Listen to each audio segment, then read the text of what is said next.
Hello everyone, कैसे हो सब लोग। उम्मीद है कि सब बहुत अच्छे से होंगे। इस वीडियो में हम डिस्कस करने वाले हैं मैटर इन आवर सराउंडिंग के एक और इन टेक्स्ट क्वेश्चन से रिलेटेड सॉल्यूशन के बारे में। अगर आपने इसे प्रीवियस वीडियो अभी तक नहीं देखा, साथ ही साथ आने वाले वीडियोस का सॉल्यूशन देखना चाहते हो तो कंप्लीट प्लेलिस्ट का लिंक मिलेगा आपको डिस्क्रिप्शन में, तो एक बार डिस्क्रिप्शन आप जरूर चेक कर लोगे। फिलहाल क्वेश्चन नंबर 1 से स्टार्ट करते हैं। क्वेश्चन नंबर 1 में दिया है convert the following temperature to Celsius scale, यानी कि जो हमें टेम्परेचर दिया है उसे सेल्सियस स्केल में कन्वर्ट करना है। इसके लिए बस आपको एक फॉर्मूला याद रखना होगा और इसी फॉर्मूले के बेसिस पे आप जो है इसका सॉल्यूशन जो है एकदम सिंपल तरीके से आप कर सकते हो। जैसे ए पार्ट में क्या है, तो केल्विन निकालने के लिए फॉर्मूला आपको आना चाहिए, दैट इज 273, है ना, 273 प्लस डिग्री सेल्सियस ये जो होता है वो एक्चुअल में हमें फॉर्मूला देखने को मिलता है। अब यहां पर ए पार्ट में केल्विन में वैल्यू दिया है 300, तो बस पुट कर दो यहां पर कितना 300 इज इक्वल्स टू कितना 273 और प्लस कितना दैट इज डिग्री सेल्सियस। अब ये प्लस में इधर आएगा तो माइनस में हो जाएगा, यानी कि ये हो जाएगा 300 minus 273 is equals two degree Celsius. Minus करोगे तो कितना आ जाएगा, दैट इज 27 डिग्री सेल्सियस, है ना। इतना आपको वैल्यू देखने को मिलेगा और ये हमारा हो गया फर्स्ट पार्ट का आंसर। सेकेंड में दिया है 573 केल्विन, उसे भी सेल्सियस में कन्वर्ट करना है। तो बी पार्ट में चलो, बी पार्ट में क्या होगा, that is K is equals to 273 plus degree Celsius, plus कितना डिग्री सेल्सियस। केल्विन में वैल्यू कितना है 573, तो हमने पुट कर दिया 573 इज इक्वल्स टू कितना दैट इज 273 और प्लस कितना डिग्री सेल्सियस। अब अगेन ये प्लस में इधर आएगा तो किस में हो जाएगा, माइनस में हो जाएगा, तो बिल्कुल माइनस कर दो 573 minus 273 is equals two degree Celsius.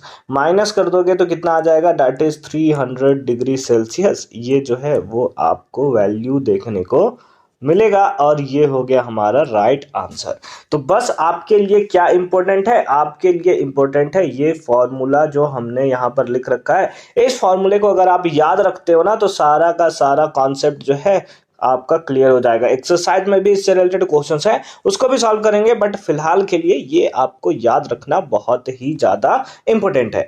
ठीक है, चलो नेक्स्ट क्वेश्चन पे मूव करते हैं। क्वेश्चन नंबर 2 में, क्वेश्चन नंबर 2 देखोगे क्या है, सेकेंड पार्ट में हमें दिया हुआ है what is the physical state of water at 250 degree Celsius. आपको पता है कि वाटर का बॉइलिंग पॉइंट कितना होता है, तो आप बोलोगे सर 100 डिग्री सेल्सियस, यानी कि 100 डिग्री सेल्सियस के बाद वो किस स्टेट में हो जाता है, दैट इज वो हमें देखने को मिलता है गैसियस स्टेट में। इसका मतलब 250 डिग्री सेल्सियस पे वो किस स्टेट में होगा, दैट इज गैसियस स्टेट में होगा, क्योंकि ये अपने बॉइलिंग पॉइंट से बाहर देखने को हमें मिल रहा है। सेकेंड पार्ट में क्या है 100 डिग्री सेल्सियस। 100 डिग्री सेल्सियस क्या होता है, उसका बॉइलिंग पॉइंट, तो वहां पर वो लिक्विड और साथ ही साथ किस फेज में होगा, गैसियस फेज में भी हमें देखने को मिलेगा। क्यों, क्योंकि ये एक ट्रांजिशन स्टेट है। आपने रील्स में देखा होगा कि अभी कुछ और दिख रहा है, 2 सेकंड के बाद कुछ और दिखेगा, है ना तो वो ट्रांजिशन स्टेट होता है। उसी टाइप से वाटर का ट्रांजिशन स्टेट जो होता है वो होता है 100 डिग्री सेल्सियस, जिसपे वो लिक्विड फॉर्म में भी होता है और साथ ही साथ गैसियस फॉर्म में होता है। और एक और मजेदार सा चीज बताऊं मैं आपको, हालांकि आपको पता होगा बट फिर भी, जैसे आपने 0 डिग्री सेल्सियस पे वाटर क्या होता है, फ्रीज करता है, बट ये भी इसका ट्रांजिशन स्टेट होता है। इस पे ये सॉलिड यानी कि आइस फॉर्म में भी होगा और लिक्विड यानी कि वाटर फॉर्म में भी हमें देखने को मिलेगा। ठीक है, आ जाओ थर्ड क्वेश्चन देखते हैं और उसका भी हम लोग सॉल्यूशन करते हैं। थर्ड क्वेश्चन क्या है, फॉर एनी सब्सटेंसेस, अगर किसी भी सब्सटेंस के लिए बात करो आप लोग, why does the temperature remains constant during the change of state. वही मैंने आपको बताया कि 0 डिग्री सेल्सियस पे वो हमारे पास क्या होता है, सॉलिड और लिक्विड स्टेट में होता है। सेम केस 100 डिग्री सेल्सियस पे जो वाटर होता है वो लिक्विड में और गैसेस दोनों स्टेट में होता है। तो पूछ रहा है कि सेम टेम्परेचर पे, है ना, रिमेन्स कांस्टेंट, जब टेम्परेचर को कांस्टेंट आप कर देते हो तो भी उसका चेंज ऑफ स्टेट जो होता है वो हमें सेम देखने को मिलता है, मतलब अलग अलग देखने को मिलता है। ऐसा क्यों, ठीक है।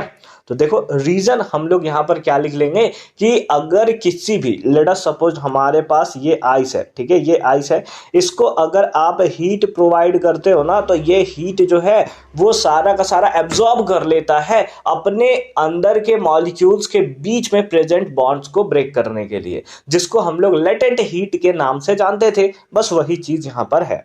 तो क्या है, it is due to the latent heat as the heat supplied to increase the temperature of the substance is used to transform the state of matter of the substance, है ना। यानी कि वो जो भी हीट हम लोग सप्लाई करते हैं जो कि हम लोग स्टेट को चेंज करने के लिए, तो वो जो है हमारा क्या कर लेता है, सारा का सारा उसी टेम्परेचर पर उस सारे के सारे हीट को एब्जॉर्ब कर लेता है और अपने क्या है दैट इज स्टेट को क्या करता है, ट्रांसफॉर्म कर लेता है और टेम्परेचर जो होता है वो हमारा कांस्टेंट बना रहता है। नेक्स्ट क्वेश्चन देखे हैं, क्या है, suggest a method to liquefy atmospheric gases, यानी कि एटमॉस्फेरिक गैसेस को हमें क्या करना है, दैट इज लिक्विफाई करना है, एक मेथड बताना है। तो उसके लिए हम लोग क्या करेंगे ना, टेम्परेचर को डिक्रीज कर देंगे। बस सिंपल सा मेथड है हम लोगों का, जिसके कारण क्या होगा कि स्पेस जो होगा उसका क्या हो जाएगा, हमें कम देखने को मिलेगा या फिर रिड्यूस हो जाएगा। तो क्या है, it can be achieved by either increasing the pressure और डिक्रीजिंग द टेम्परेचर। वही मैंने आपको बताया, केवल एक मेथड सजेस्ट करना था ना मैं।